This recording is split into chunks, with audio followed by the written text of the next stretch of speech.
Hammaga assalomu alaykum. Beginner kursimiz bo'yicha 5-unit darsimizga xush kelibsizlar. Xudo xolisa, bugungi darsimizda sizlar bilan kattaroq mavzuni boshlaymiz, ya'ni harakatlar va zamonlarni ifodalash. Shu paytgacha 4 ta unit ichida biz faqatgina holatlarni ifodalashni va to be qoidasini asosiy plankada, asosiy planda to'g'rirog'i to be qoidasini ko'rib chiqdik va o'shani atrofidagi, o'shanga taalluqli bo'lgan boshqa qoidalarni qarab, o'rganib o'tdik. Endi fe'llar haqida o'rganamiz va fe'l orqali harakatni ifodalash va sekin-sekin har xil zamonlar bilan boshlaymiz. Bugungi darsimizda ham present simple zamoni haqida o'rganamiz dars davomida. Mavzularimiz biroz jiddiylashganligi tufayli ko'ramiz. Hozir darsni yozishni boshlayman va agar cho'zilib ketadigan bo'lsa 5-unitni 2 ga bo'lib o'rganishimizga to'g'ri kelishi ham mumkin. Agar unaqacha cho'zilib ketmaydigan bo'lsa, hammasini bitta darsga sig'dira olsam, qo'ldan kelgancha hammasini, butun boshli unitni bitta darsga sig'dirishga harakat qilaman. Demak, boshlaymiz. 1 daqiqa. Xo'p, 5-unit A darsimizdan boshlashimiz kerak. Mana ko'z oldingizda turibdi. Bismillah deb boshlaymiz. 5A, 5-A darsimiz World of Work, ya'ni o'zbek tiliga tarjima qiladigan bo'lsak, ishlar dunyosi degani. Bu yerda world so'zi bizga dunyo degan ma'noni, work so'zi esa ishlar degan yoki ish degan ma'noni anglatib beradi. Va boshlanishiga biz vocabulary bilan boshlashimiz va bu yerda common verbs haqida o'rganishimiz kerak. Nima degani common verbs? Common verbs bu ko'p uchraydigan fe'llar. Ya'ni kundalik hayotda deyarli hamma ishlatadigan fe'llar hisoblanadi. Undan tashqari nouns, ya'ni otlarni ham ko'rishimiz kerak bo'lar ekan. Bularni birin-ketin tushuntirib berishimdan oldin quyidagi gaplarni o'qib birga tarjima qilib olamiz. O'zi aslida listening qilinishi kerak, lekin men o'zim to'g'ri talaffuz bilan sizlarga o'qib beraveraman. Hozir ovora bo'lib alohida listening trackini qo'yish shart emas. Xo'p. Birinchi mavzuyimiz, birinchi gapimiz I live in New York. I live in New York. Ya'ni o'zbek tiliga tarjima qilinsa, men New Yorkda yashayman degani. Bu yerda mana live bizda yashamoq degani va harakatni ifodalaydi. Undan keyingisi I work for a big company. I work for a big company. Men katta kompaniya uchun ishlayman. Men katta kompaniyaga ishlayman deb tarjima qilishimiz mumkin. Bu yerda work so'zi bizda harakatni ifodalovchi fe'l hisoblanadi va ishlamoq ma'nosini anglatadi. Davom etadigan bo'lsak, oxirgi gapimiz I go to work by taxi. I go to work by taxi. Ya'ni men ishga taksida boraman deb tarjima qilinadi va kelinglar mana shu so'zlarni sizlar bilan ko'rib chiqamiz. Demak, verbs ya'ni fe'llar haqida o'rganamiz. Fe'l nima deydigan bo'lsak, bilmaydiganlar uchun, ona tilni yaxshilab o'qimagan yoki bo'lmasam koridorda o'rganganlar uchun, fe'l bu harakatni ifodalovchi so'z hisoblanadi. Harakatni ifodalovchi so'z. Endi men adabiy ta'rifini bermayapman. O'sha ona tili qoidalarida yoziladigan. Hamma tushunadigan qilib yozishga, tushuntirib berishga harakat qilaman. Bu narsani bundan oldingi 4 unitda ham ko'rdik. Xo'p, fe'l bu harakatni ifodalovchi so'z va nima qilmoq so'roviga javob beradi. Masalan, yashamoq, yemoq, ichmoq, ko'rmoq, tepmoq, bormoq, kelmoq. Biz qilishimiz mumkin bo'lgan jamiki harakat, masalan, o'rgatmoq, qo'l siltamoq. Siltamoq so'zi bu yerda harakatni ifodalovchi so'z hisoblanadi va so'z turkumi bo'yicha fe'lga kirib ketadi. Va bir boshdan boshlaymiz. Birinchi o'rganishimizga kerak bo'lgan so'z bu live so'zi. Talaffuzi live bo'ladi. Live deb o'qib qo'ymanglar. Live xuddi shu so'zni live deb talaffuz qilinishi ham bor. U jonli efirga nisbatan ishlatiladi. Lekin fe'l bo'lib kelganda, harakatni ifodalovchi so'z bo'lib kelganda live deb o'qishimiz kerak bo'ladi va shunda bizga yashamoq degan ma'noni tarjimani beradi shu so'zimiz. Va live so'zini biz 3 xil ko'rinishda, 3 xil tartibda ishlatishimiz mumkin. E'tibor beringlar. Live in ko'rinishida, live with ko'rinishida yoki bo'lsam live alone ko'rinishida ishlatishimiz mumkin bo'ladi. Xo'p, in bizga 4-unitdan ma'lum, palon bir narsani ichida, o'shada degan ma'noni berardi. Так что joy nomlari bilan birga ishlatilishi kerak. Falon joyda yashayman demoqchi bo'lsak, live in deb turib ishlatishimiz kerak bo'ladi. Demak, masalan, live in London. Londonda yashamoq degan ma'noni beradi. With bu bilan degani qanaqadir shaxs va odamlarga nisbatan ishlatiladi. Masalan, live with my family. Oilam bilan yashayman degan ma'noni beradi. Alone bu hech nimaga qo'shilmaydi. Shunchaki live alone bo'ladi. Alone so'zi o'zbek tiliga yolg'iz deb tarjima qilinadi. Kelinglar birato'la tarjimasini ham berib keta qolaman. Demak, in bilan kelsa, falon joyda yashamoq degani bo'lar ekan. With bilan kelsa, falonchi bilan yashamoq degani bo'lar ekan. Va oxirgisi alone bilan kelsa, yolg'iz yashamoq degani bo'lar ekan. Shunda mana in so'zida with so'zi bilan, alone so'zi esa yolg'iz deb tarjima qilinishi kerak bo'lar ekan. Yaxshi. Endi davom etamiz. Work so'zi. Work bu bizda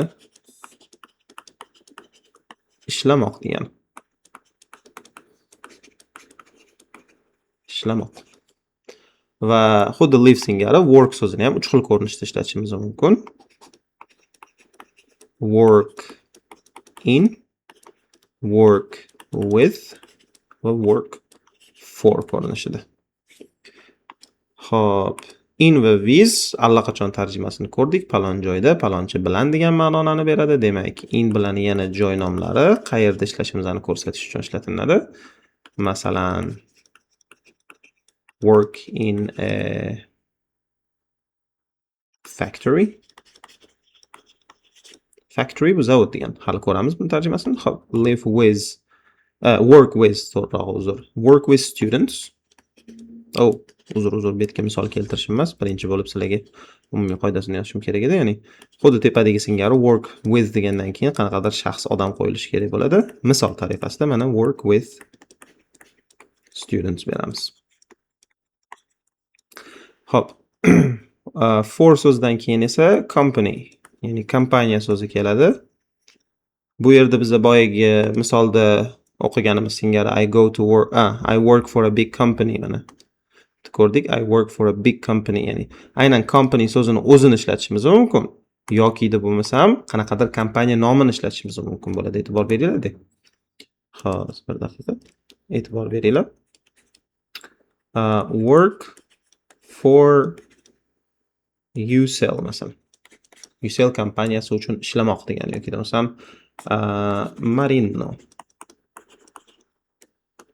Marino firmasi uchun ishlamoq degan ma'nolarni, kompaniyasi uchun ishlamoq degan ma'nolarni berishimiz mumkin bo'ladi. Xo'p.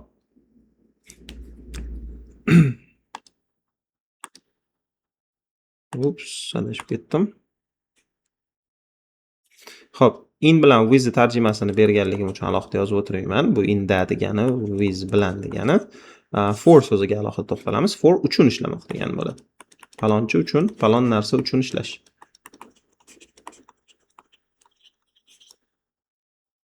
Shunaqa ma'noni ifodalab keladi. Va oxirgi so'zimiz bizda go.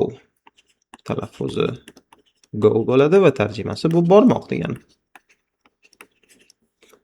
Go so'zini ishlatilishiga keladigan bo'lsak, go so'zi asosan to bilan birga ishlatilishi kerak bo'ladi. Go to plus qanaqadir joy nomini beramiz. Masalan, go to school.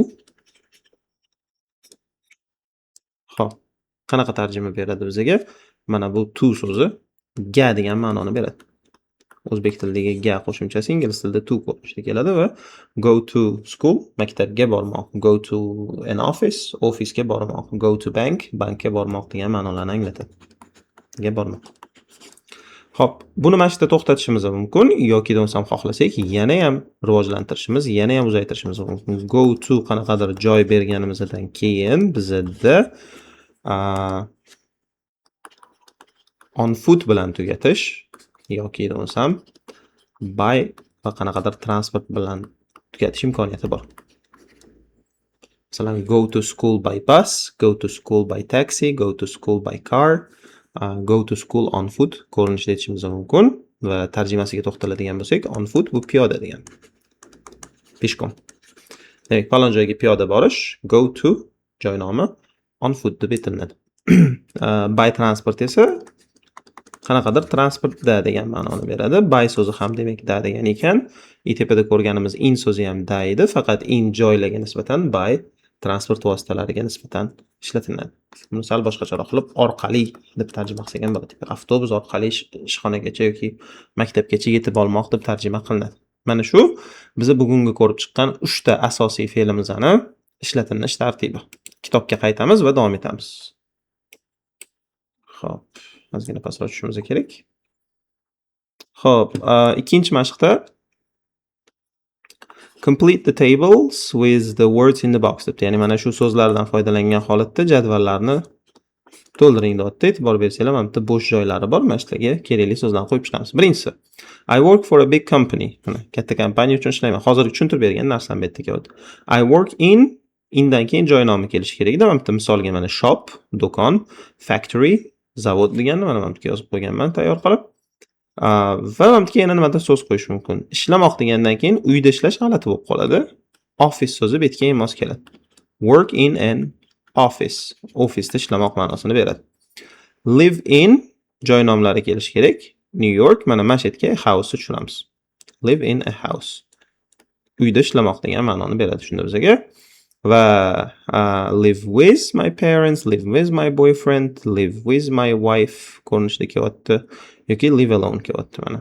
Go to school, go to work by oxirgi qolgan so'zimiz, mana ikkita so'z ishlatib bo'ldik, bitta car so'zi qoldi. Shu so'zni mana yozib qo'yamiz.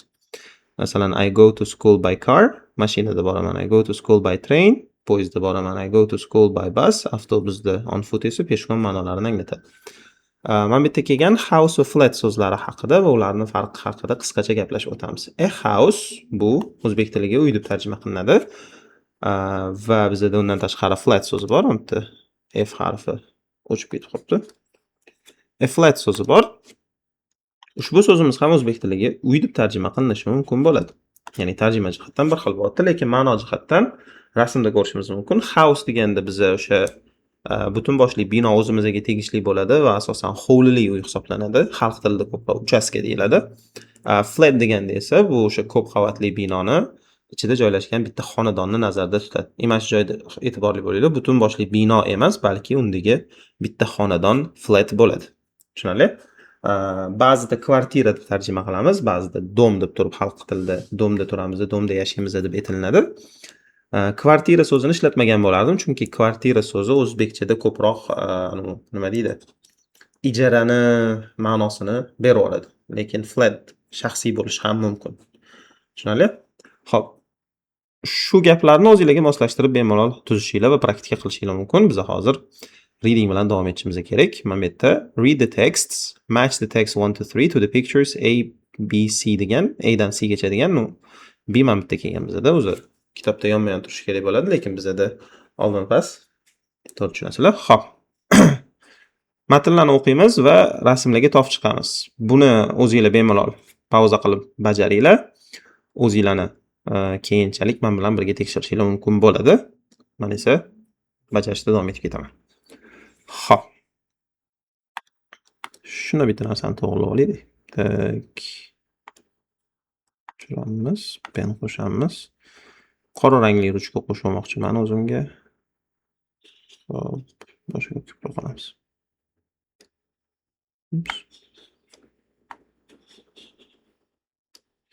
Xo'p. Demak, birgalikda o'qiymiz va birgalikda bajaramiz. Boshladik. Keith Wright lives in London. Keith Wright Londonda yashaydi. He's an actor. U aktyor. And va he works in a restaurant. U restoranda ishlaydi. He goes to work by train. U ishga poyezdda boradi. Keith lives in a flat. Keith domda yashaydi. O'sha ko'p qavatli binoda yashaydi. He lives with two other actors. U ikkita other actors bilan yashaydi. Ya'ni other degani o'zbek tiliga boshqa deb tarjima qilinadi. boshqa ikkita aktyor bilan yashaydi degan gap bo'pti. Rasm bo'yicha e'tibor beradigan bo'lsak, C rasmga to'g'ri keladi. Chunki he bilan berilibdi, u bilan va u restoranda ishlashni ham inobatga oladigan bo'lsak, rasmda hozir restoranda turibdi. Xo'p, davom etamiz. Ikkinchi matn. Tom and Christine are American. Tom va Christine amerikalik. They live in Mexico. Ular Meksikada yashashadi. They are teachers. Ular ustozlar, ular o'qituvchilar. And va they work at the University of Oaxaca. Adashmasam talaffuzi Oaxaca bo'lishi kerak. Xo'p, ular ishlashadi Oaxaca universitetida. Their house is in a small town. Ularning uylari small, kichkina degani, town shaharcha degani. Kichik shaharcha. Demak, their house is in a small town deganda, ularning uylari kichkina shaharchada degan ma'noni beryapti. The town is next to Oaxaca. Shaharcha Oaxaca bilan yonma-yon, 4-unitni o'tganmiz. Next to yonma-yon degani. And they go to work by bus. Va ular ishga avtobusda borishadi. They go to work by bus. Xo'p, bu albatta B rasmiga to'g'ri keladi. Ikkita odam agar B belgilagan bo'lsa to'g'ri bo'ladi. Va oxirgisi Cherry is from the Philippines. Cherry Filippindan. She lives in Manila. U Manilada yashaydi. She lives with her grandparents, her parents, her husband and children. Tak, u Filippindan, u Manilada yashaydi. U doda buvisi, ota-onasi, eri va farzandlari bilan yashaydi. She works in a factory. U zavodda ishlaydi. Every day, har kuni degani. Cherry goes to work on foot. Cherry ishga pishkom boradi. The factory is 2 hours from her house. Zavod dotda 2 soat uni uyidan, ya'ni 2 soatlik yo'l degan ma'noni bermoqchi. Ushbu so'zga e'tibor beringlar, talaffuzi hour bo'ladi. H sini boshiga H harfini talaffuz qilmaymiz. Hour va bu soat degani. Ko'plikda hours bo'lib ketadi. Xo'p. Bu o'z-o'zidan A rasmga to'g'ri keladi, ya'ni quyidagi odam. Bu Cherry mana. Xo'p, davom etamiz. Ikkinchi mashqni bajarish kerak. Tekstlarni qaytadan o'qing. Kim gapiryapti? Who is speaking? Write C for Cherry, B for Bob, or TC for Tom and Christine. Ya'ni o'sha quyida pastda berilgan mana bu 6 ta gap matndagi kim haqidaligidan kelib chiqib, C, B yoki TC yozishimiz kerak. C bu Cherry uchun. 3-chi tekstimiz bo'ldi bizda. B bu Bob uchun. Bizda Bob yo'q, ozgina kitobda xatolik ketib qolgan ekan. Shu paytgacha e'tibor bering. Xo'p, Bob o'rniga bizda B o'rnida K bo'lish kerak, chunki bizning qahramonimiz Keith Wright edi. TC esa Tom and Christine uchun yoziladi. Bemalol o'zingizlar matnni o'qib bajarishingiz mumkin. Keyinchalik men javoblarni yozaman va shu orqali tekshirib olasizlar. Xo'p, pauza qilib bajarib bo'lgan bo'lsanglar, tekshirishga o'tamiz. We are teachers bu Tom and Christine ga to'g'ri keladi. I work in a factory bu Cherry ga to'g'ri keladi. I go to work by train bu Keith ga to'g'ri keladi. I live in London bu ham Keith ga to'g'ri keladi. We live next to Oaxaca bu Tom and Christine bo'ladi. I go to work on foot esa Cherry bo'ladi. Agar shu tartibda bajargan bo'lsanglar, demak to'g'ri. Xo'p, agar xato qilgan bo'lsanglar, matn bo'yicha bitta ko'rib, xatolarni topib qo'yishinglar mumkin bo'ladi va biz grammatikaga o'tamiz va grammatikada present simple haqida o'rganishimiz kerak. Xo'p, davom etamiz. Grammatikada present simple haqida o'rganishimiz kerak. Present simple bu hozirgi doimiy zamon degani. Va mana mana shu yerda tarjimada doimiy so'zi biz uchun asosiy rolni o'ynaydigan, asosiy ma'noni, mazmunni kasb qiladigan qismi hisoblanadi. Mana bu hozirgi degan joy esa aldoqchi joy hisoblanadi. Chunki o'zbek tilida o'zi atigi 3 ta zamon bor. Hozirgi zamon, o'tgan zamon va kelajak. Ingliz tilida umumiy hisobda 12 ta zamon bor deyiladi. Bu 3 ta vaqtni har biri 4 ta 4 tadan kategoriyalarga ajrashadi. Ajraladi. Masalan, hozirgi zamonni o'zi hozirgi doimiy zamon, hozirgi davomiy zamon, hozirgi tugallangan zamon, hozirgi tugallangan davomiy zamon bo'lib, xullas shu present simple, present continuous, present perfect, xullas har xil kategoriyalarga ajralib ketadi. va beginnerda birinchi bo'lib biz ko'rishimiz kerak bo'lgan zamon bu present simple bo'lyapti va bu hozirgi doimiy zamon degani bu yerda asosiy rolni doimiy so'zi kasb etadi. Tushundingmi? Xo'p, nima uchun ishlatamiz hozirgi doimiy zamonni, present simple ni? Doimiy va takroriy tarzda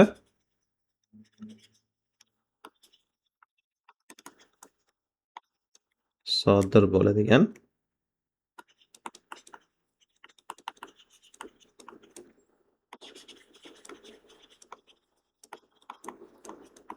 harakatlarni ifodalaydi.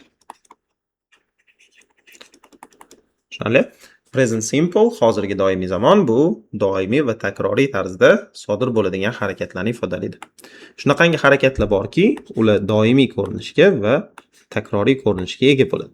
Buni sizlarga to'liqroq tushuntirib berishga, ko'z oldingizga keltirishingizga yordam berishga harakat qilaman. Va buning uchun biz grafikdan foydalanamiz va e'tibor beringlar, bizda mana bu grafik berilgan. Tasavvur qilinglar, mana bu liniya bu vaqt. Mana vaqt 3 ga ajratishimiz mumkin. Hozirgi vaqt mana hozirgi vaqtdan oldingi hamma vaqt bizda o'tmish bo'ladi, hozirgi vaqtdan keyingi hamma vaqt bu kelajak bo'ladi. Biz o'zimiz mana shu yerda hozirgi vaqtda turgan bo'lamiz. Xo'p. Endi shunaqangi harakatlar borki, bu harakatlar mana shu vaqt liniyasida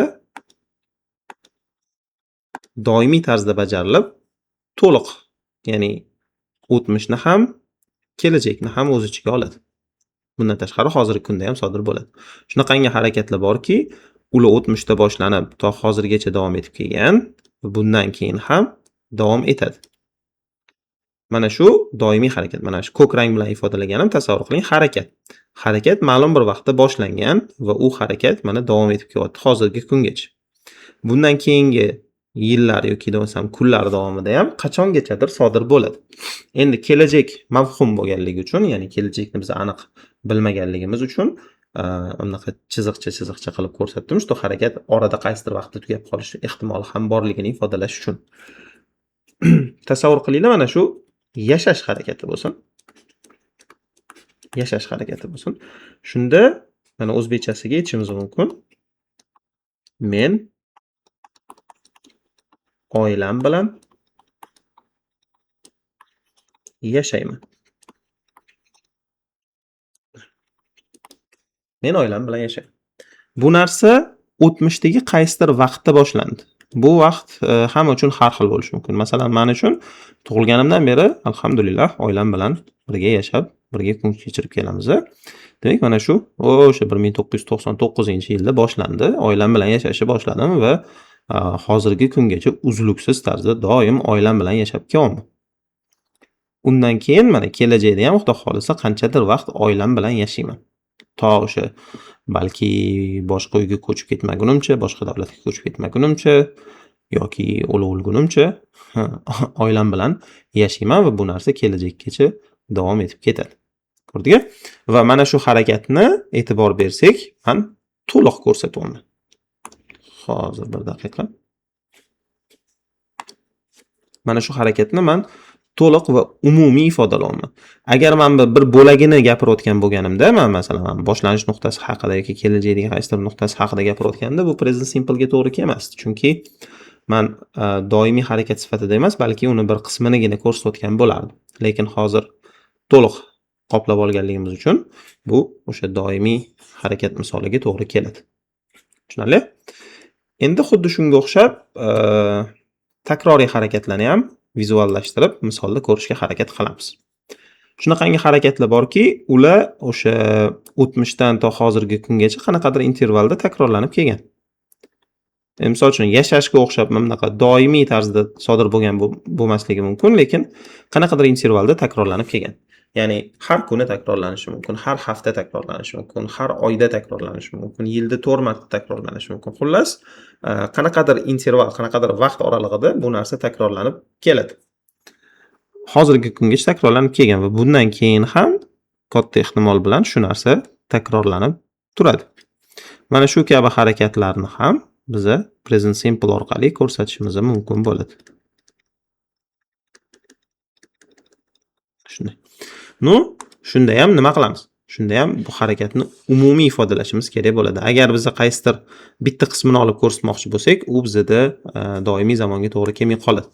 Bunga ham misol keltiraman. Tasavvur qilaylik, bu nimani misol keltirishimiz mumkin? Dars yuklash. Mana internetga men dars yuklab boraman va bu narsa haftalik tarzda yoki bo'lmasa haftada 3 martalik tarzda takrorlanib turadi. Men har doim постоянно dars yuklamayman. Через день yoki bo'lmasam bir 3 kunda bir qilib turib dars yuklayman, vaqt ajratib yozishimga qarab va mana shu narsa mana har xil intervalda sodir bo'ladi. Demak, men YouTube ga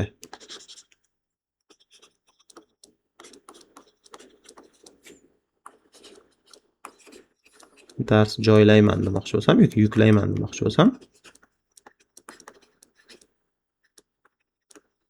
mana shunda men harakatni umumiy va doimiy qilib ko'rsatayotgan bo'laman. Tushunarli? Xo'p.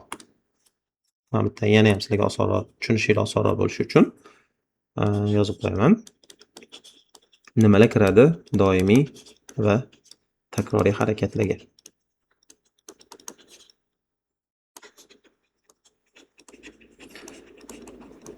Asosan bizda kun tartiblari present simple orqali ifodalanadi. Kun tartibi masalan men soat 7 da turaman deyishingiz mumkin. Bu narsa mana har kun takrorlanadi yoki bo'lmasam dushanba, chorshanba, juma til kurslariga boraman deyishingiz mumkin. Dushanba, chorshanba, juma takrorlanib turadi bu narsa. Bu sizning kun tartibingiz hisoblanadi. Undan tashqari odatlar, ya'ni urf-odatlar bo'lishi mumkin yoki bo'lmasam shaxsiy odatlar bo'lishi mumkin. Bular ham present simple orqali berilishi kerak, chunki u narsa siz bilan birga bo'ladi. Ya'ni siz oldin ham shu ishni qilgansiz, hozirgi kunda ham qilasiz, bundan keyin ham qilasiz. Sal qo'polroq eshitilishi mumkin, lekin masalan xurrak otish. Javohir xurrak otadi deydigan bo'lsak, biz uni odati haqida gapirayotgan bo'lamiz va bunda biz present simple ishlatishimiz kerak bo'ladi. Va umumiy haqiqatlar. Ya'ni biror bir shaxs yoki narsa haqidagi общий hamma biladigan haqiqat. Masalan, men ingliz tilidan dars beraman. Bu meni doimiy qiladigan ishim. Buni hamma biladi va I teach English ingliz tilida mana bu present simple orqali tuzilgan gap hisoblanadi. Tushunarli? Mana shu present simple nima ekanligi va uni nima uchun ishlatilishi. Esingizda bo'lsa, birinchi darsda avvalambor nima uchun ishlatiladi degan savolga javob topib olinglar. Qanaqadir grammatik qoida o'rganayotgan bo'lsanglar, nega, nima uchun kerak bo'ladi degan joyini yaxshilab tushunib olinglar deb tushuntirgandim. Shunga asosan mana shu narsani yaxshilab o'qishga, tushunishga harakat qilinglar. Qanaqadir savollar hosil bo'ladigan bo'lsa, bemalol kommentariyada yozib so'rashinglar mumkin. Men qo'ldan kelgancha qilib qo'shimcha ma'lumot beraman yoki qo'shimcha tushuntirish beraman. Endi ushbu present simple zamoni orqali gap tuzishni o'rganamiz. Gap strukturalarini qurib chiqamiz. Gap strukturalari. Xo'p. Soat 4 bo'ldi. Bizda mana bunaqa berilgan, qaranglar, kitobda 5-A darsimizda present simple ni affirmative shakli, 5-B darsimizda negative shakli, 5-C darsimizda question shakli, ya'ni o'sha to be da ham bu narsani ko'rdik. Darak gap, inkor gap va savol gap shakllari berilgan. Men buni hammasini bitta qilib tushuntirib bermoqchiman. Chunki biz bitta umumiy dars o'tyapmiz, qismlarga bo'lib o'rganmayapmiz. Shuning uchun hammasini bittada tushuntirib beraman sizlarga, что yaqqol ko'rishinglar uchun. Tushunarli? Xo'p. Va biza kelinglar. Gapni affirmative shakli bilan boshlaymiz. Esingizda bo'lsa, mana bu belgi menda affirmative anglatardi, ya'ni darak gap shakli. Bunda gap boshiga subject qo'yiladi. Undan keyin fe'l. Undan keyin to'ldiruvchi. Mana shu tartibda gap tuziladi. E'tibor bersanglar, ushbu strukturada to be yo'q. Bu degani sizlar harakatni ifodalayotgan vaqtingizda emisarni ishlatmaysizlar. Bu haqida o'zim olganda oldin ham gaplashganmiz, takrorlash uchun aytib qo'yaman. Gapni egasi, ya'ni harakatni bajaruvchi shaxsimiz gap boshida keladi. Undan keyin fe'l, o'sha harakatni ifodalovchi so'z keladi va undan keyin oxirida gapni to'ldiruvchisi keladi. Fe'l haqida aytishim kerak bo'lgan narsa, fe'l ba'zida hech qanaqangi qo'shimchasiz oddiy kelishi, ba'zida esa s qo'shimchasini olib kelishi mumkin bo'ladi. Hozir bu narsani yaxshilab tushuntirib berishga harakat qilaman. Xo'p, keyin to'ldiruvchi. To'ldiruvchi bu o'z nomi bilan gap chala qolmasligi uchun uni to'ldirish uchun ishlatiladigan narsa hisoblanadi. Xo'p, fe'lga qo'shilayotgan s haqida gaplashamiz. O'zbek tilida yoki bo'lmasam rus tilida ham bu narsa ingliz tiliga qaraganda ancha murakkab bo'ladi. Nega? Sababi o'zbek tilida ham fe'lni, kesimni egaga qarab tuslantirish degan narsa bor. Masalan, men yashayman ko'rinishida keladi. Siz deydigan bo'lsam, yashaysiz ko'rinishida keladi. Biz yashaymiz ko'rinishida keladi. Sizlar yashaysizlar ko'rinishida keladi. Sen yashaysan deb keladi. Ular yashashadi bo'ladi va u yashaydi bo'ladi. E'tibor beradigan bo'lsak, 7 xil olmosh bilan 7 xil ko'rinishdagi fe'l tuslanishi sodir bo'lyapti.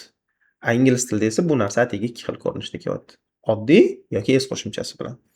Va bu xuddi o'zbek tilida bo'lgani singari subjektga bog'liq bo'ladi, faqat unaqa har bir shaxs uchun alohida ko'rinishga ega bo'lmaydi, umumlashadi. Bu bilan nima demoqchimiz?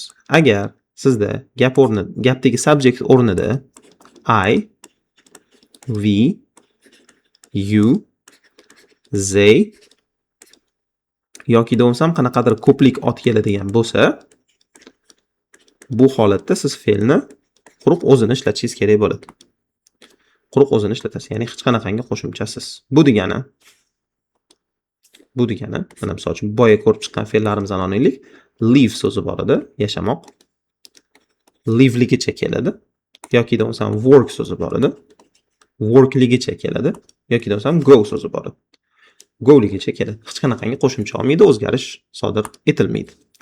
Endi agar mabodo gapda subject o'rnida I, we, you, they va ko'plik ot o'rniga he yoki she yoki it yoki bo'lmasam birlik ot keladigan bo'lsa, bunaqa holatda siz fe'lni s qo'shimchasi bilan birga ishlatishingiz kerak bo'ladi. Fe'lning oxiriga s qo'shib yuborilishi kerak bo'ladi. Bu nima degani? Bu degani endi live emas, endi lives bo'ladi.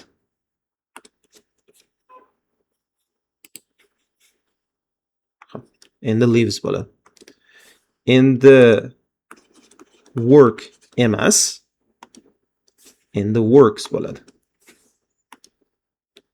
Va shu tartibda go emas,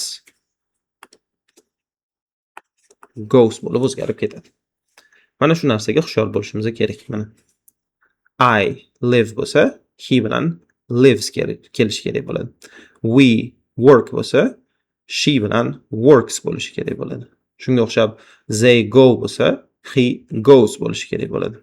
Va bu yerda biz otlar haqida ham gapirdik. Ko'plik va birlik otlar bor. Masalan, har doim ham gapda ega o'rnida I, we, you, they, he, she kabi olmosh ishlatilmaydi. Ba'zi holatlarda gap egasi meni akam bo'lishi mumkin. Masalan, my brother bo'lishi mumkin.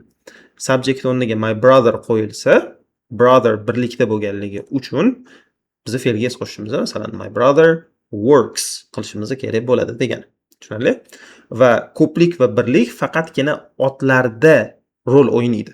Mana bu olmoshlarni ishlatilishida ularni birlik yoki ko'plikni ifodalayotganligi ahamiyatsiz. Ba'zi o'quvchilar qarashadi-da, I so'zi bu birlikni ifodalayapti, men fe'lga s qo'shishim kerak ekan deb o'ylab, I lives, I works qilib qo'yishadi. Va bu xato. Yoki bo'lmasam you so'ziga qarashadi-da, you so'zi birlikda san bo'lib kelayotgan bo'lsa, fe'lga s qo'shaman. You so'zi ko'plikda sizlar bo'lib kelayotgan bo'lsa, fe'lga s qo'shmayman deb o'ylashadi. Bu noto'g'ri. I keldimi, we keldimi, you keldimi, they keldimi bo'ldi. Fe'l oddiy ishlatilishi shart. He, she, it bilan keldimi, fe'lga s qo'shilishi shart. Ot ishlatilayotganda unda birlik ko'plikka e'tibor beriladi. Tushunarli? Xo'p, va bu bizda affirmative gap shakli bo'ldi. Ya'ni mana shunaqa qilaman degan ma'noni beradi. Mana shunaqa qilaman mana. Darak ma'nosida. Oddiy ma'noda keladi. Ma'qullovchi ma'noda keladi. Yashayman, ishlayman, boraman, yashaymiz, ishlaymiz, boramiz ko'rinishida keladi. Yoki bo'lsam yashaydi, ishlaydi, boradi ma'nosida keladi. O'sha ishni qiladi, qilaman ma'nosida keladi. Endi buni inkor shakliga aylantirishimiz mumkin. Inkor shaklda gap boshida subject keladi va undan keyin bizga do yoki bo'lsam does so'zlari yordamchi fe'l sifatida keladi. E'tibor beringlar. Tak. Do va does so'zlari bizda yordamchi fe'l misolida keladi yoki bo'lsam vazifasida keladi. Nima degani yordamchi fe'l? Yordamchi fe'l o'zini nomi bilan bizga qanaqadir maqsadga erishishimizga yordam beradi. Bu holatda o'sha gapni present simple da ekanligini ko'rsatishga yordam beradi va uni inkor shakliga o'tkazishga yordam beradi. Tushunarli? Lekin o'zini quruq alohida tarjima qilmaymiz. Mustaqil ma'noga, mustaqil vazifaga ega bo'la olmaydi. Yordamchi sifatida qoladi. Xo'p, do does'dan keyin inkorni ifodalash uchun albatta not qo'shishimiz kerak. Busiz ilojisi yo'q. Undan keyin fe'lga o'tamiz. Va mana shu yerda juda ham qiziq ish bo'ladi. Mana shu yerda juda ham qiziq ish bo'ladi. Ya'ni mana bu yerda oddiy gap shaklida ko'rishimiz mumkin. Fe'lni oddiy yoki bo'lsam s qo'shimchasi bilan ishlatib o'tdik. Inkor gapda esa bunaqa qoida bo'lmaydi. Ya'ni fe'lni s bilan ishlatish degan narsa yo'q. Inkor gapda o'tganimizda fe'l doim oddiy holatida keladi. Hattoki he, she, it bilan ham. Nega unaqa deydigan bo'lsak, biza o'sha qoidadagi s ni mana bu yordamchi fe'lga qo'shib yuborib bo'ldik. Bizda qolmadi. Mana misol uchun fe'lda turgan qo'shimchalarni biz bu yoqqa olib keldik-da. Bu yoqqa olib keldik-da. Mana do oddiy qoldi, does s bilan keldi. Bu degani endi fe'lga qo'shiladigan s bizda yo'q. U narsa ketib bo'ldi. Endi fe'lni oddiy ishlatsak ham, nima deydi? Biz allaqachon o'sha qo'shimchani ifodalab bo'lgan bo'lamiz. O'shaning uchun fe'lni oddiy holat, inkor shaklda fe'lni oddiy holatda ishlatishimiz kerak bo'ladi. Gapni albatta object, ya'ni to'ldiruvchi bilan tugatamiz va bu inkor shaklda quyidagi ma'no kasb etiladi. Xo'p, quyidagi ma'no kasb etiladiki, men shunaqa qilmayman deyotgan bo'lamiz. Mana shunaqa ish qilmayman deyotgan bo'lamiz. Tushunarli? Inkor etilayotgan bo'ladi-da. Masalan, bormayman, maktabga avtobusda bormayman yoki bo'lsam men ofisda ishlamayman yoki bo'lsam men aytaylik Turkiyada yashamayman demoqchi bo'lsam, inkor ma'nosida bermoqchi bo'lsam, aynan shu formuladan foydalanishim kerak bo'ladi. Xo'p, do bilan does'ni ishlatilishiga keladigan bo'lsak, bu haqida menimcha alohida ta'kidlash shart emas deb o'ylayman, lekin baribir mayli aytib keta qolaman. I will use bilan mana bu yerda kelgan so'zlarimiz bilan do not ishlatilishi kerak bo'ladi. Bu yerda kelgan he, she, it bilan does not ishlatilishi kerak bo'ladi. Tushunarli? I will use va ko'plik otlarimiz bilan do not, he, she, it va birlik otlarimiz bilan does not ishlatamiz, keyin fe'lni oddiy shaklda beramiz. Xo'p. Yana takrorlayman. Bizda bu mavzular o'zi aslida bizda aslida bo'lib berilgan, lekin mana misol uchun mana bu affirmative shaklni 5a da, negativni 5b da o'tishimiz kerak. Lekin men vaqtni yutish va sizlarga yaqqol tushuntirib berish uchun birgalikda o'taman. Hozir 5c da keladigan savol shakli bor. O'sha savol shaklini 5c bilan birgalikda o'rganishga qaror qildim. Hozir tushuntirmayman. Dars davomida yoki bo'lsam boya darsning boshida aytib o'tganimdek 2 ga ajratadigan bo'lsak, 5-yillikning 2-qismida sizlarga o'sha savol shaklini ham tushuntirib beraman. Hozircha bir ikkita misollar ko'raylik, chunki tepada misol bilan gap ko'rsatish yodimga kelmabdi. Bu juda ham muhim. Qaranglar, oddiy gap shakli bilan boshlaymiz. Oddiy gap shaklida gap boshida subject kelishi, keyin fe'l, keyin to'ldiruvchi kelishi kerak dedik. Demak, gapimiz quyidagi tartibda tuziladi. I live in a house. I live in a house. Men uchastkada yashayman degan ma'noni beradi. Va tarjimadagi farqiga e'tiborli bo'linglar. Ya'ni ingliz tili va o'zbek tili gap tuzilish strukturasi bir-biridan farq qiladi. E'tibor beradigan bo'lsak, o'zbekchada qanaqa aytamiz? O'zbekchada men uchastkada yoki hovlili uyda yashayman deymiz. Ya'ni o'zbek tilida kesim harakatni ifodalovchi fe'l gap oxiriga ko'chadi. Ingliz tilida esa u narsa subjektdan to'g'rimi-to'g'ri keyin ishlatilishi kerak bo'ladi. Mana shu narsaga hushyor bo'linglar. Qaysidir fikrni o'zbek tilida o'ylab olganingizdan keyin ingliz tiliga so'zma-so'z tarjima qilib ketib qolmanglar. Masalan, siz o'tirib o'ylashingiz mumkin-da, men oilam bilan yashayman deb o'ylashingiz mumkin-da. U narsani ingliz tiliga tarjima qilib o'tganingizda I, my family, with, live deb turib so'zma-so'z tarjima olib ketmanglar. Kerakli strukturaviy o'zgarishlarni amalga oshirishingiz kerak bo'ladi va bunda sizlar mana shu yerda ko'rsatganim subject, verb, object formulasi bo'yicha ketishingiz kerak bo'ladi. Ya'ni I live with my family. I live in a house ko'rinishida berishingiz kerak bo'ladi.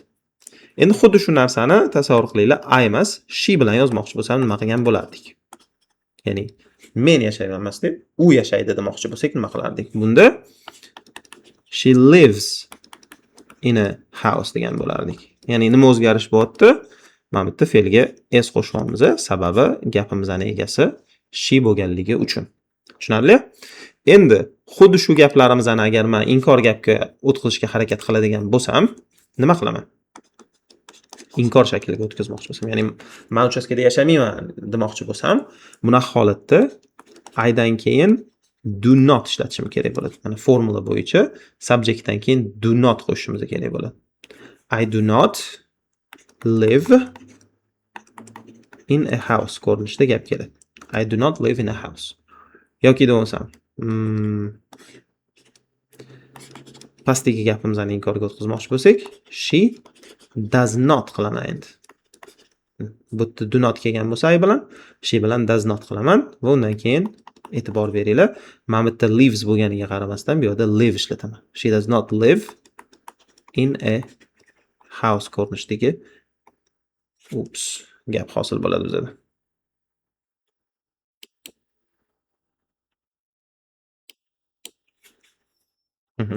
She does not live in a house ko'rinishidagi gap hosil bo'ladi. Qo'shimcha aytishim kerak bo'lgan narsa, do notni xohlasak don't ko'rinishida qisqartirishimiz mumkin. Does notni esa doesn't ko'rinishida qisqartirishimiz mumkin bo'ladi. Yodingizdan ko'tarilmas. Mana shu present simple ni affirmative va negative shakllari bo'yicha strukturaviy takrorlash yoki bo'lsam o'rganish bo'ldi. Kitob bo'yicha davom etamiz. Xo'p, kitob bo'yicha qaraydigan bo'lsak, biz grammatikani o'sha present simple ni affirmative shaklini o'rganishimiz kerak edi. Bu yerda mana use the present simple to talk about things that are true, ya'ni haqiqat bo'lgan narsalar uchun ishlating deyapti. Masalaga to'liqroq qilib doimiy va takroriy harakatlarni tushuntirib berdim. They live in Mexico. Ular Meksikada yashashadi. She works in a factory. U zavodda ishlaydi. I go to work by car. Men ishga mashinada boraman. We live in Mexico. Biz Meksikada yashaymiz. Mana bular hammasi haqiqatlar. Haqiqatni ifodalash uchun esa present simple dan foydalanish kerak bo'ladi. Birinchi mashq o'tamiz. Find all examples of the verb go, live and work in the text. Ya'ni o'sha go, live va work fe'llarini misollarini mana bu tekstlarning ichidan topib chiqing degan. Sizlar o'zingizlar bemalol pauza qilgan holatda bajarishingiz mumkin. Keyinchalik men bajarishim bilan birgalikda bu narsani tekshirib olasizlar, boshlashingiz mumkin. Xo'p. Endi tugatgan bo'lsanglar agar ko'rib chiqamiz. Kate Wright lives in London. Mana shu yerda lives bo'lib, live fe'li kelgan, s qo'shimchasini olib kelyapti, chunki birlikdagi shaxs bilan ishlatilyapti. He works in a restaurant degan joyda he works, mana bu works ishlatilgan. Bu yerda ham s qo'shilyapti, chunki he bilan kelyapti. He goes to work.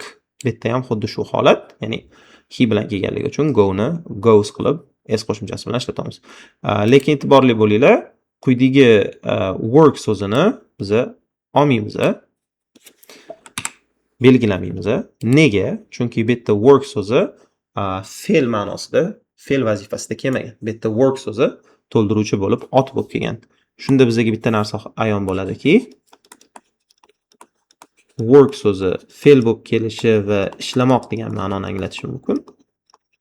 Mana v degani verb degani. Va work so'zi noun bo'lib kelishi, ya'ni ot bo'lib kelishi mumkin va ish degan ma'noni anglatadi. He goes to work by train deganda work so'zi bizda ot bo'lib kelgan, o'shaning uchun belgilangan. Chunki bizdan fe'llarni misolga olish, fe'llarni belgilash so'ralyapti. Hop, Keith lives, e'tibor beringlar, lives bitta yana fe'l ishlatiladi.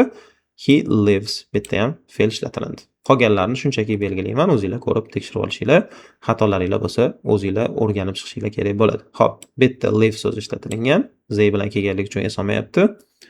Mana bitta work kelgan, ishlamoq ma'nosida harakatni ifodalayapti. Go to work da go borish harakatni ifodalayapti, work esa yo'q. Hop, bu yerda she lives bizda fe'l bo'lyapti. She lives bizda fe'l bo'lyapti. She works fe'l bo'lyapti. Goes fe'l bo'lyapti, lekin mana bu work fe'l emas. Va mana shular bizda fe'llarni ishlatilgan namunalari yoki misollari sifatida belgilanishi kerak. Ikkinchi mashqqa o'tamiz. Choose the correct option. Choose the correct option A or B debdi. Ya'ni A yoki B qaysi birisi to'g'ri bo'lsa, o'shani tanlayapti. E'tibor beradigan bo'lsak, birinchi gapimiz I work in London, keyingi gapimiz I works in London. Bu yerda fe'lga s qo'shilmagan holatini tanlashim kerak, sababi I bilan kelyapti. Qachon fe'lga s qo'shilardi? Faqatgina he, she, it bilan kelganda yoki birlik otlar bilan kelganda. O'shaning uchun I work ni tanlayman. Hozir videoni pauza qilib, 2-chi, 3-chi, 4-chi, 5-chi gaplarni to'g'ri variantlarni bemalol tanlab olishingiz mumkin. Birgalikda tekshiramiz. Davom etamiz. Ikkinchisida they live to'g'ri bo'ladi, B variant to'g'ri bo'ladi. Nega? Chunki they bilan kelgan fe'lga s qo'shish mumkin emas. Keyingi gapda esa he works bo'ladi. Mana bunda fe'lga s qo'shish kerak, sababi gap he bilan kelyapti. Keyingisi we live bo'ladi. Ya'ni s qo'shimchasi qo'shilmaydi. Oxirgisida Vanessa goes bo'ladi. Fe'lga s qo'shimchasi qo'shiladi, sababi Vanessa bu birlik ot hisoblanadi. Yaxshi. 3-chi mashqqa o'tamiz. Complete the text with a verb from the box in the correct form. Ya'ni to'rtburchakdagi mana shu fe'llarni matnga to'g'ri shaklda qo'yib chiqing deyilgan. Yana o'sha gap. Pauza qilib bemalol ishlashingiz mumkin. Bitta narsaga e'tibor beringlar. Correct form, to'g'ri shaklda degan joyiga e'tiborli bo'linglar. Shunchaki qo'yish emas, balki ularni to'g'ri shaklga keltirish kerak bo'ladi. Ya'ni yodingizdan chiqmasinki, fe'l ba'zida oddiy keladi, ba'zida esa s qo'shimchasini olib keladi. Shu narsa sizlardan chiqmagan holatda bajarishingiz mumkin. Keyinchalik men bajarishim bilan birgalikda tekshirib olasizlar.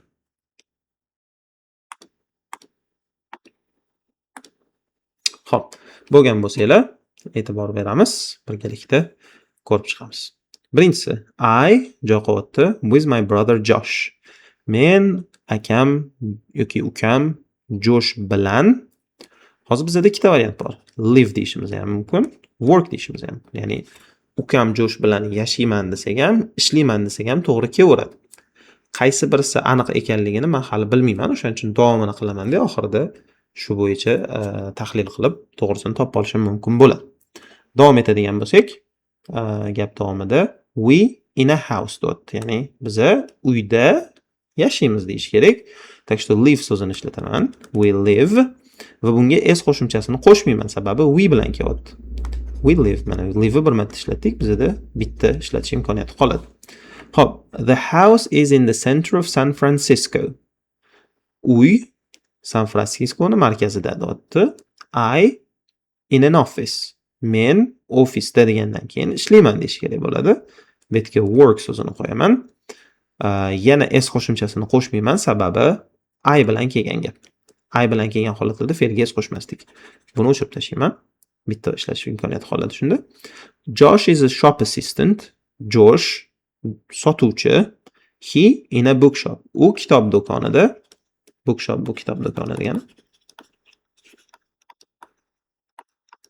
U kitob do'konida ishlaydi deyishimiz kerak. Ishlamoq bizda work bo'ladi.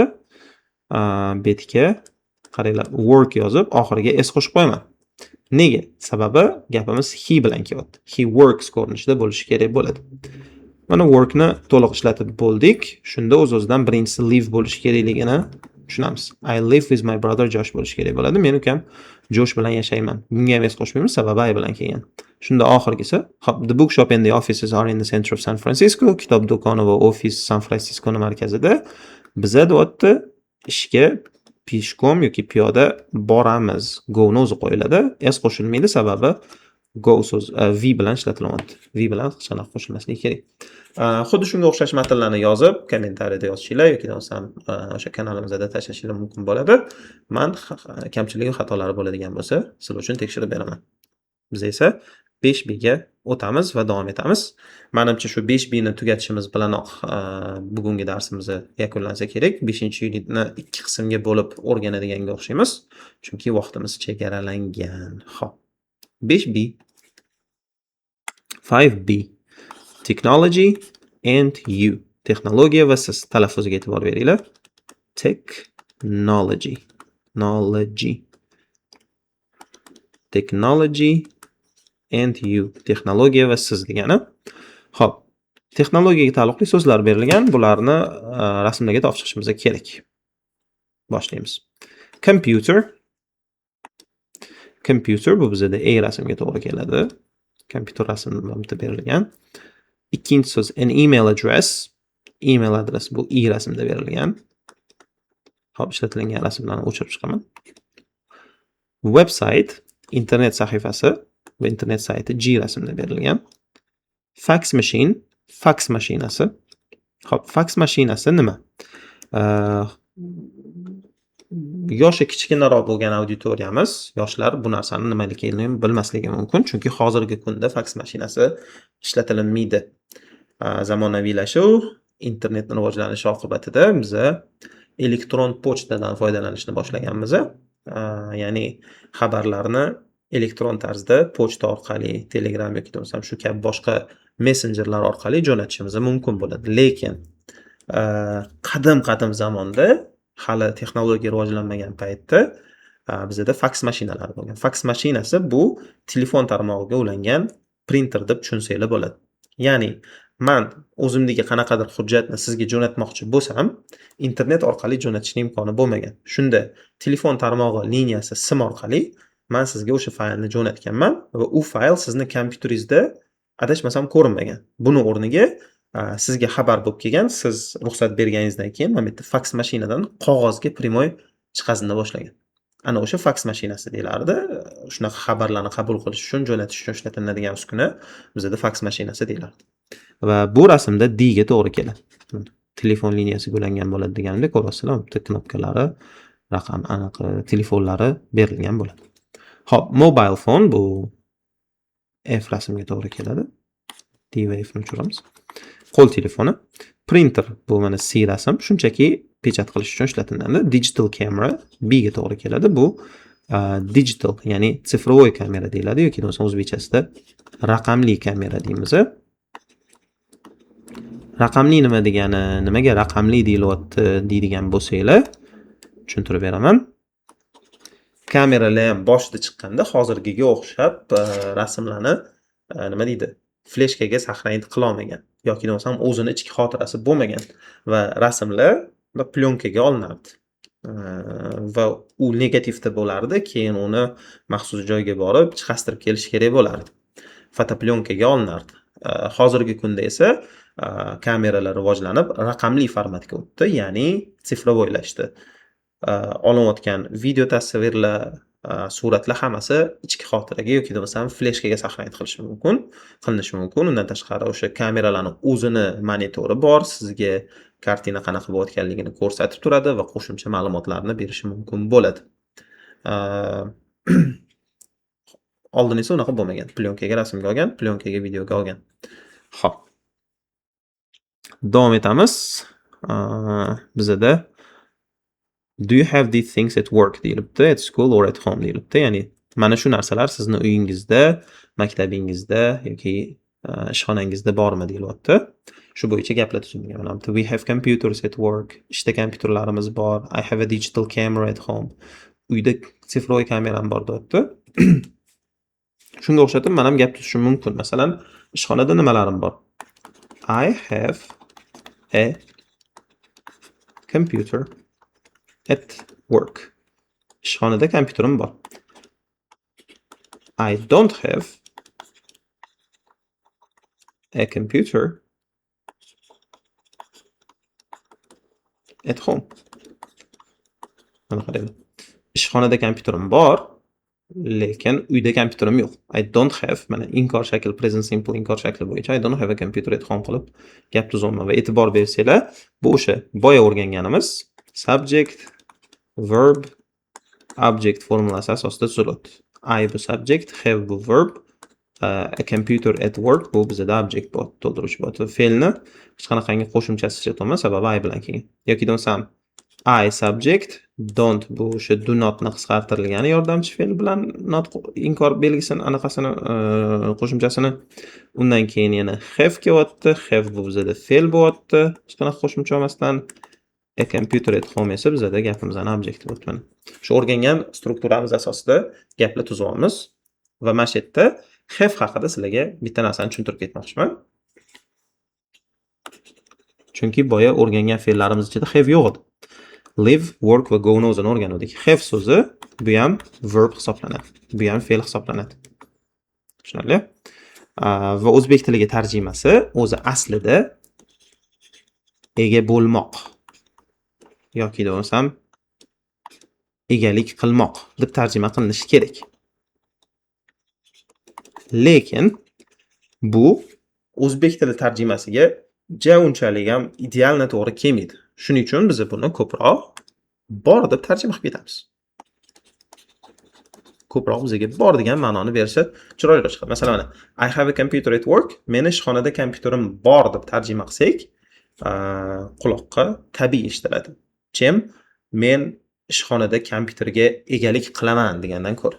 Men ishxonada kompyuterga egalik qilaman deb tarjima qilsak, bu g'alati eshitiladi, tabiiyligi yo'qolib qoladi. O'sha tabiiylikni yo'qotmaslik uchun bor deb tarjima qilamiz. Endi bu yerdagi muammo shundaki, bor so'zi o'zbek tilida xuddi harakat masdek tuyulishi mumkin sizlarga, lekin bilib olinglar, ingliz tilida have bu verb, bu harakat hisoblanadi. Tushunarli? Xo'p, endi have fe'li haqida yana aytishim kerak bo'lgan narsa bor. Bu o'sha boyagi present simple dagi ko'rgan qoidamiz, fe'l ayrim holatlarda oddiy keladi, ayrim holatlarda esa s qo'shimchasini olib keladi degan narsaga bog'liq. Bu qoidaga asoslanadigan bo'lsak, I, we, you, they va ko'plik otlar bilan biz have ishlatishimiz, he, she, it bilan esa qoida bo'yicha have ishlatishimiz kerak. Lekin ammo biroq bizda исключение bo'ladi, ya'ni istisno bo'ladi. Have ga s qo'shmaymiz-da, uni has ga o'zgartirib olishimiz kerak bo'ladi. Iltimos nega degan savol bermanglar, chunki tilni men yozmaganman va inglizlar o'zidan o'zi I, we, you, they ga have ishlatamiz, he, she, it ga kelganda has ishlatamiz deb qaror qilishgan. Shuni hisobiga haves bo'lmaydi, ya'ni oxiriga s qo'shilmaydi, bu o'zgarib ketadi. Bitta mana shu fe'lda, umuman bitta mana shu fe'lda shunaqa bo'ladi. Qolgan fe'llarimizda o'sha boya ko'rganimizdek live lives, work works, go goes ko'rinishida oddiy s qo'shilishi kerak bo'ladi. Tushunarli? Have so'zini mana shunaqa alohida bitta ko'rib qo'yishimiz kerak bo'lgan joyi bor edi. Ko'rib qo'ydik. Davom etamiz. Mana men bitta hozir sizlarga tushuntirgan narsamni berilgan. Present simple da have ni ikkita shakli bor. Have yoki desam has bo'lishi mumkin. I, we, you, they bilan have ishlatiladi, he, she, it bilan has ishlatiladi berilyapti. Xuddi sizlarga hozir tushuntirib bergan narsa. Functional language ga o'tamiz va bu yerda emails, ya'ni elektron pochta haqida gaplashishimiz kerak. Doskamizga qaytamiz. Technology and new, functional language, email. Ya'ni elektron pochta mavzusidamiz. Elektron pochtani so'rash bu xuddi o'sha ism yoki desam telefon raqamini so'rash bilan bir xil bo'ladi. What's your email address? What's your email address ko'rinishida so'raladi. Sizning elektron pochta manzilingiz nima yoki qanaqa degan ma'noni beradi va sizlar javob berayotganingizda it is bilan boshlaysizlar, xuddi telefon raqamlari singari. Chunki siz elektron pochta narsa haqida gapiryapsiz va uni nima ekanligini ko'rsatasiz. Shuning uchun to be bilan it is deb turib, masalan, salam elektron pochta belgisi salamteach.uz bo'lishi mumkin va bu ingliz tilida qanaqa bo'ladi? Birinchi o'rinda struktura bilan tanishaylik. Birinchi bo'lib bizda nom keladi yoki bo'lmasam username keladi. Buni biz o'zimiz tanlaymiz. Shu elektron pochtasini ochayotgan paytimizda o'zimiz uchun nom tanlaymiz yoki username tanlaymiz. Masalan, Salim bo'lishi mumkin yoki bo'lmasam agar Salim deb boshqa odam ochib olgan bo'ladigan bo'lsa, men uni Salim 18 yoki Salim deb turib yana yoniga qo'shimcha qanaqadir raqam yoki bo'lmasam so'z qo'shishim kerak bo'ladi. Nega? Sababi bitta elektron manzilga ikkita odam egalik qila olmaydi. Xuddi misol uchun fiziki hayotda bitta adresda ikkita odam yashaolmaganidek. Masalan, 31-uy, qaysidir ko'chadagi 31-uy faqatgina bitta oilaga, bitta xonadonga tegishli bo'ladi. Hamma xonadon yoki bo'lmasam oilalar unaqa raqam qo'yib ola olmaydi. Shuni hisobiga nom bitta shaxsga bitta beriladi, keyingi odam sal o'zgartirishiga to'g'ri keladi. O'shaning uchun ba'zi paytlarda Gmail yoki iCloud uchun registratsiya qilayotgan paytingizda sizlardan o'sha bu ism allaqachon olib bo'lingan, boshqa ism tanlanadigan variantlar chiqadi. Xo'p. Demak, bu yerda nom beriladi. Undan keyin ushbu belgi. Elektron belgi deymizmi? Elektron pochta belgisi deymiz yoki kuchukcha deyiladi. Bu ingliz tilida @ deyiladi. Oddiy qilib deyiladi. Demak, salim@salimteachs bu siz qaysi saytdan ro'yxatga o'tayotganingizni ko'rsatuvchi qismi. Ya'ni sayt nom. O'sha Salim ismli nom qaysi saytda ro'yxatdan o'tkazilganligini ko'rsatadi va undan keyin mana nuqta belgisi bor. Bu inglizchada dot deyiladi. Dot. Keyin mana uz kelyapti. Bu domen deyiladi. Domen bu o'sha saytni o'zida saqlovchi joy deb aytamizmi? Har xil ko'rinishda bo'lishi mumkin. Masalan, har xil ko'rinishdagi domenlarimiz bor. Masalan, uz hozir ko'rganimizdek Rossiya hududiga ko'proq ru ishlatiladi, kompaniyalar uchun com ishlatiladi. Ba'zida esa co.uk ko'rinishidagilari bor. Mana shunga e'tiborli bo'lib qo'yinglar, uy ish bajarayotganingizda va test paytlarida kelib qolishi mumkin. co.uk ko'rinishidagi domenlarimiz bor. Bundan tashqari IO hozirgi kunda juda ham ommalashyapti. Net va hokazo xullas. Boshqa domenlarimiz ham bor. Har xil ko'rinishda bo'lishi mumkin. Xo'p, demak bu bu dot. Ba'zida sizlar o'sha internet tarmoqlarida yoki email adreslarida mana bu belgini ko'rishingiz mumkin. Bu slash deyiladi. Slash. Va tire esa dash deyiladi. Dash. Tushunarli? Mana shu tartibda bo'ladi. By the way, ya'ni aytgancha, quyidagi elektron pochta belgisi to'qima hali ochilmagan. Inshaalloh salimteachs.uz saytini yaratamiz, barpo etamiz va o'zim birinchilardan bo'lib salim@salimteachs.uz username'ini o'zimga olaman va ushbu elektron pochta bo'yicha nima deydi, tutaman degan umiddaman. Xo'p, davom etamiz. Agar mabodo sizlarda elektron pochta yo'q bo'lsa, sorry I don't have one deyishingiz mumkin bo'ladi. Sorry I don't have one. Demak, shu tartibda elektron pochta manzillarini so'rashimiz va aytishimiz mumkin. Hozir esa davom etamiz. Listening bilan davom ettirishimiz kerak bo'ladi. Bu yerda listen to people talk about technology and their work. Odamlar texnologiya va o'zini ishi haqida gapiradi. Siz buni eshiting deyapti. And tick the words you hear. Eshitgan so'zlaringizga bitishga qo'ying deyapti. Shu joyda videoni pauza qilib 177-trekni eshitib, quyidagi so'zlardan qaysilarini eshitsangiz o'shalarga bitishga qiling. Keyinchalik men bilan birgalikda tekshirishingiz mumkin bo'ladi. Xo'p, men esa boshlayman. Track 77. Conversation 1. I use email all the time. Not personal emails, though. Only emails for work. What about you, Jeffrey? Oh, I don't know anything about computers or technology. I don't use emails, or the internet, or digital cameras. No internet? Really? You're a bit anti-technology. I have a mobile phone, but it's my brother's old mobile phone. Conversation 2. My wife knows all about computers. She works in an office. She has, I think, 2 or 3 computers at work. 2 or 3? Yes. We don't have a computer at home. She doesn't work at home, so no computer. Conversation 3. Is this the fax machine? No, it isn't. We have a fax machine here, but we don't use it. Everything is email now. What is this machine? It's a... You know. I don't know. Demak, tugadi. Mana shu so'zlarga galочка ptichka qo'yilgan bo'lishi kerak.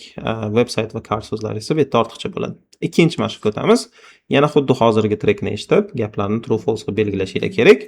No, boshlashingizdan oldin sizlarga ozgincha yangi so'zlarni tarjima qilib bermoqchiman. Masalan, the woman writes personal emails deyapti. Bizda bu yerda write so'zi kelyapti.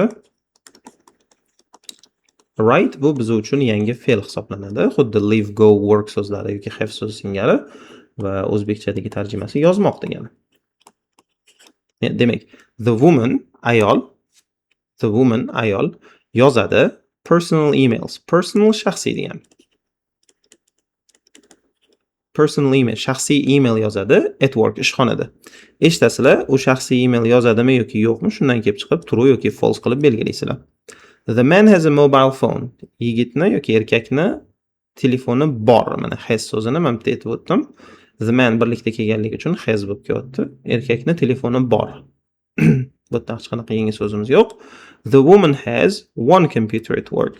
Ayolni ishxonada bitta kompyuteri bor deyilyapti. Eshitasizlar, to'g'ri bo'lsa true, noto'g'ri bo'lsa false. T yoki F bilan belgilaysizlar. The man and woman don't have a computer at home. Yigit va ayolni uyda kompyuteri yo'q degan gap hosil bo'lyapti va oxirgi gapimizda, suhbatimizda the machine is a fax machine. O'sha mashina, o'sha uskuna fax mashinasi degan gap bo'lyapti. O'sha suhbatda nazarda tutilgan mashina fax mashinasi yoki yo'q ekanligidan kelib chiqib tanlashingiz kerak bo'ladi. Va oxirgisida the woman doesn't use the fax machine, ya'ni use so'zi ishlatilgan. Use bu talaffuziga e'tibor beramiz. Foydalanmoq degani. Qasdayda qolamiz, sig'maydi hozir. Foydalanmoq degani, demak, the woman doesn't use the fax machine deganda ayol fax mashinasidan foydalanmaydi deyapti. Pauza qilishinglar videoni va bemalol eshitib, true false qilib belgilashingiz mumkin. Keyin men javoblarni aytaman, shu bo'yicha tekshirib olasizlar. Demak, to'g'ri javoblarga o'tamiz. Birinchi gapimiz false bo'lishi kerak, chunki listeningda email yozaman deydi, lekin shaxsiy email emas deydi. Ishxonada faqatgina ishxona uchun mo'ljallangan emaillarni yozaman deydi. O'shaning uchun shaxsiy email yozmaganligi uchun bu gap false bo'lishi kerak. Erkakni esa telefoni bor bo'ladi, ukasi bergan telefon bo'ladi, lekin baribir bor bo'ladi. Xo'p, ikkinchi suhbatda birinchisi false bo'ladi, sababi u yerda eri gapiradi, aytadi, "Mani ayolim ofisda ishlaydi, uni ikkita yoki uchta kompyuteri bor" deb aytadi. Bu yerda bitta deyilgan. Shu hisobdan false bo'lishi kerak. Keyingisi esa true bo'ladi, chunki bizani uyda kompyuterimiz yo'q deb aytadi. Так что ayol va erkakni uyda kompyuter bo'lmasligi kerak.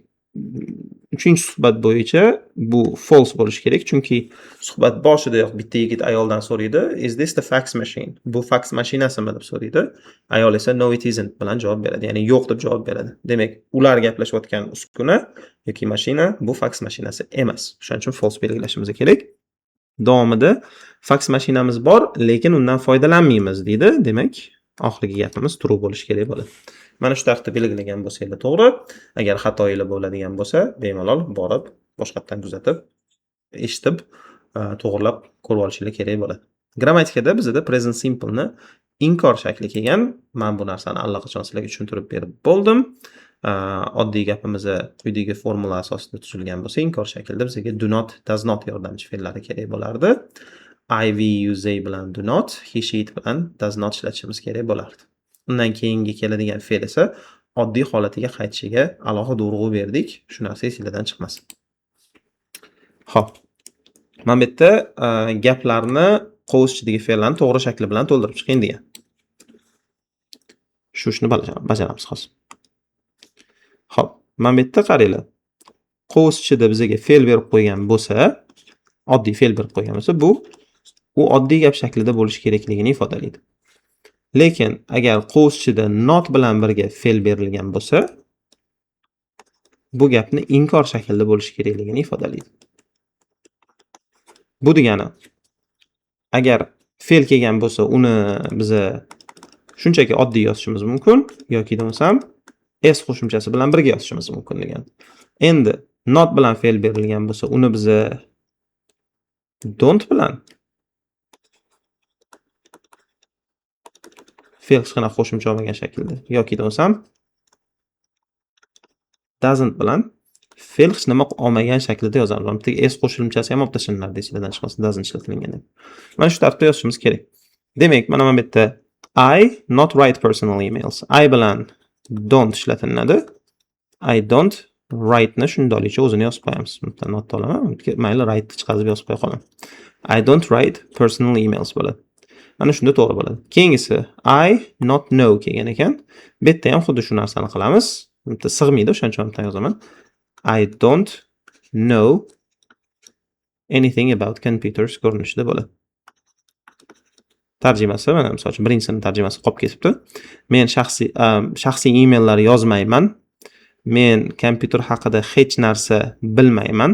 Bu yerda anything hech narsa degani.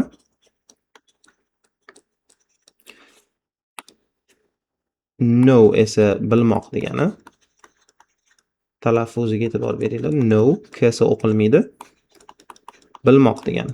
Endi don't know bo'lgandan keyin bilmayman degan tarjimani beraveradi. Inkor bo'lib. Men kompyuter yoki texnologiya haqida hech narsa bilmayman deb tarjima qilinadi. Oxirgisi we use, e'tibor bersanglar bu yerda not kelmagan, shuning uchun don't yoki doesn't ishlatmaymiz. Bu yerda shunchaki use ni o'zini yozib qo'yaman. S qo'shishim mumkin bo'lardi agar bitta we o'rnida he bo'lganida. We bilan kelganligi uchun use ni shundaylicha o'zini yozaman. We use the computers a lot. Ya'ni biz kompyuterlardan ko'p foydalanamiz. Bizada bor have ni shundaylicha o'zini yozaman yana. Don't doesn't kerak emas va has ga o'zgartirilmaydi sababi we bilan kelyapti.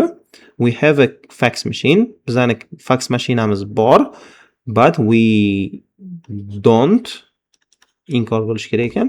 Use it ko'rinishda keladi. Biz undan foydalanmaymiz. We don't use it. Everything is email now. Hozirda hamma narsa email bo'lib ketgan.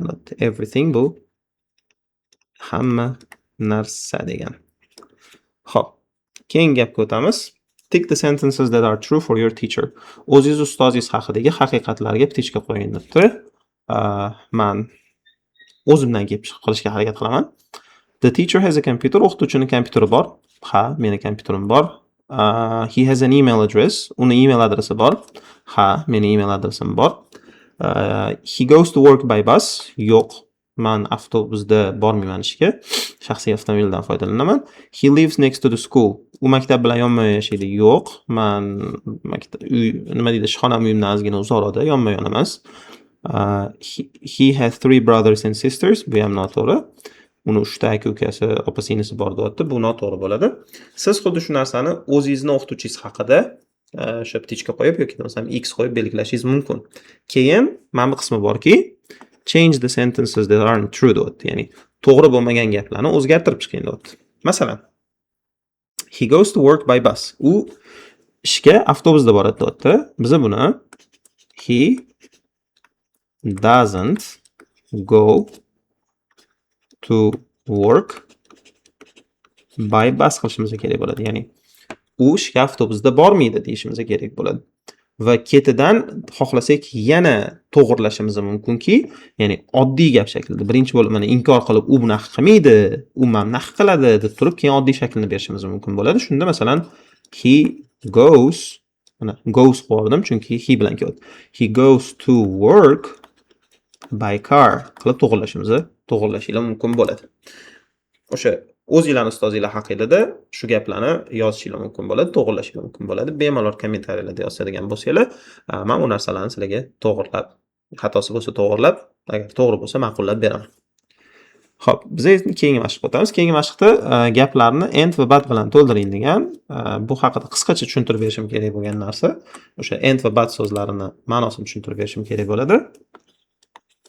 And bu va degani, ya'ni ikkita gapni and bilan bog'lashimiz mumkin bo'ladi.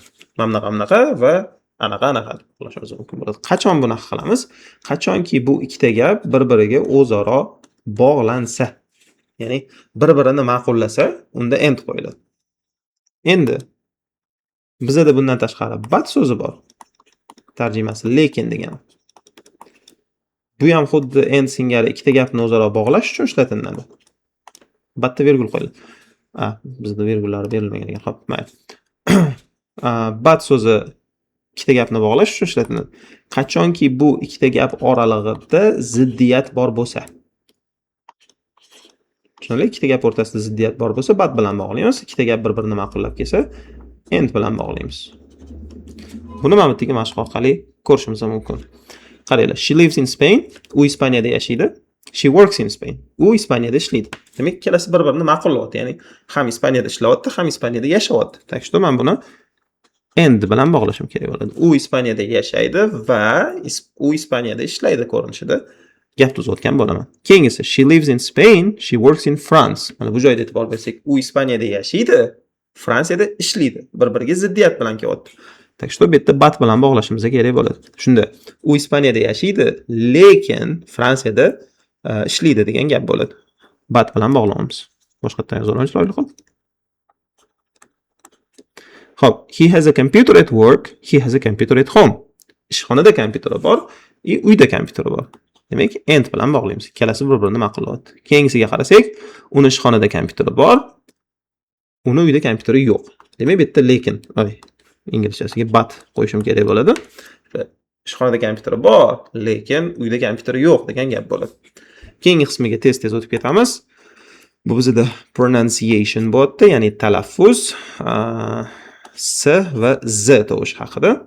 Z tovush haqida bitta bilishinglar kerak bo'lgan narsa, bu o'sha z harfidan z tovushi kelib chiqadi, lekin har doim ham z harfidan emas, ba'zida biza bilgan s harfimiz z deb talaffuz qilinishi mumkin bo'ladi. Masalan, has, e'tibor beringlar, has bo'lmaydi. Has z ga o'tib ketadi. Please z bilan talaffuz qilinadi yoki bo'lmasam does z bilan talaffuz qilinadi. S harfi yozilgani bilan z bilan talaffuz qilinishi kerak bo'ladi. Bu qachonki o'sha harfga urg'u tushganda yoki bo'lmasam ikkita unli o'rtasida kelganda shu narsa sodir bo'ladi. Buni endi alohida fonetika qoidasi sifatida o'rganilishi kerak. Biza beginner kursida u narsaga yaqinlashmaymiz. Shunchaki quloq bilan, ya'ni eshitib o'rganib ketish bu eng yaxshi variant hisoblanadi. Davom etamiz. Mana bu yerda o'sha s harfini talaffuzi bo'yicha ko'rib, o'rganib, o'zinglar uchun takrorlab olishinglar, mustahkamlab olishinglar mumkin bo'ladi. Speaking kelgan, bu yerda o'zinglar haqingizda gapirishinglar mumkin. Avvalambor mana bu belgilab olinglar. Masalan, uyda kompyuteringiz bormi? Ftishka qo'yasiz. Yo'qmi? X qo'yasiz. Masalan, menda uyda kompyuterim yo'q. Uyda kompyuterim yo'q. Uyda kompyuter ishlatmayman. Так что I don't have a computer at home. And bilan bog'layman. Ikkita bir-birini qo'llab-quvvatlovchi bo'ladi. And I don't use it. Uyda kompyuterim yo'q va ishlatmayman. Endi telefon haqida. Uyda meni kompyuterim bor, telefonim bor va uni ishlataman. Va bilan bog'lashim kerak. I have a phone at home and I use it. Meni telefonim bor va ishlataman. Digital camera. Yo'q, email adresim bor, lekin uyda hech email yozganimni eslolmayman. Masalan, mana shunday holat bo'lib qoladigan bo'lsa, but bilan bog'laysizlar. I have an email address at home, but I don't use it. Uyda emailim bor, lekin ishlatmayman. Tushundinglar? Qolganlarini ham mana shu tartibda o'zingizlar haqingizda to'ldirib, to'liq gaplar yozib, kommentariyada ulashishinglar yoki bo'lmasa o'zingizlar praktika qilishinglar mumkin bo'ladi. Davom etamiz. English around you bilan bugungi darsimizni tugatamiz. Atrofimizdagi ingliz tili va o'zi kompyuterlar mavzusidan quyidagi so'zlarni sizlarga tez tushuntirib berishga harakat qilaman. Chunki offline darsim bor, boshlashim kerak. Xo'p.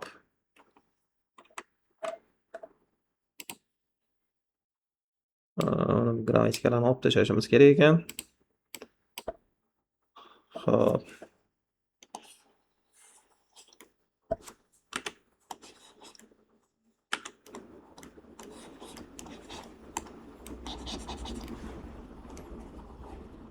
Xo'p, birinchi so'zimiz bizda explorer. Explorer bu tadqiqotchi degani. Tarjimasi tadqiqotchi. Kompyuterda file menejeriga nisbatan tadqiqotchi nomi berilgan.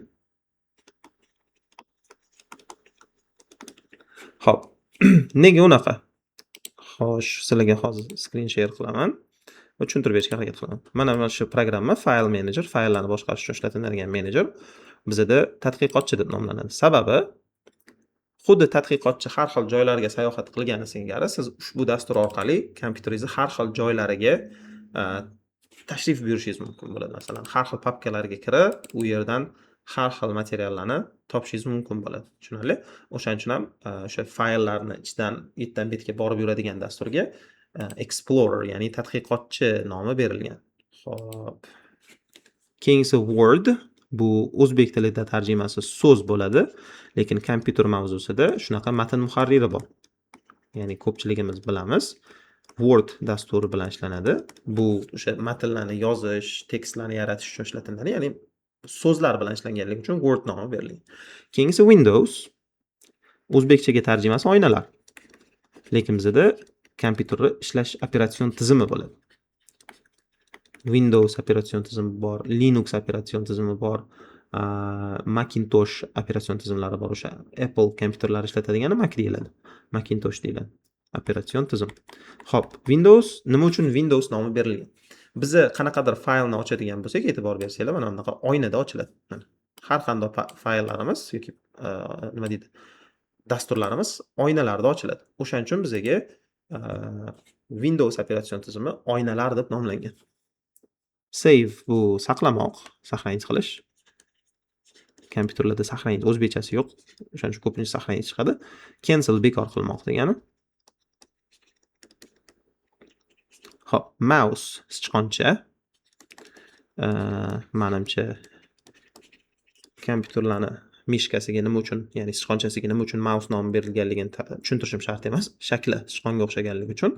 Va oxirgisi 3 ta W, ya'ni internetga nisbatan ishlatiladigan 3 ta W bor. Bu World Wide Web so'zlarini bosh harflari hisoblanadi. O'zbek tilidagi tarjimasi butun dunyo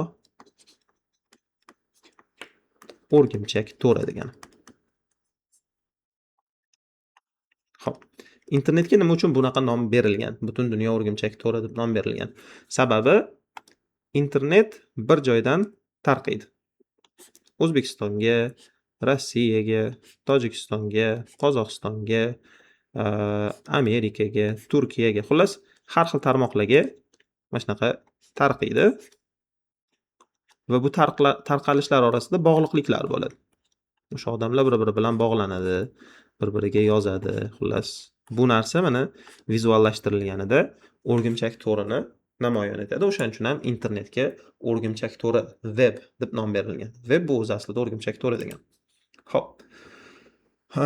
Demak, bugungi darsimizni aynan shu qismida tugatamiz. 5-unitni 2 qismga ajratib o'rganadigan bo'ldik.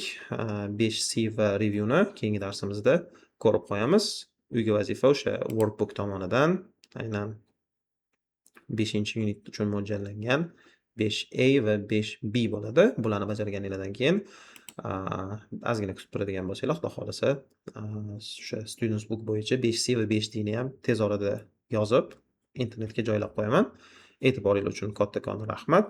Hozircha darsimizni tugatamiz. Sog' bo'linglar, salomat bo'linglar. Keyingi darslarda ko'rishguncha.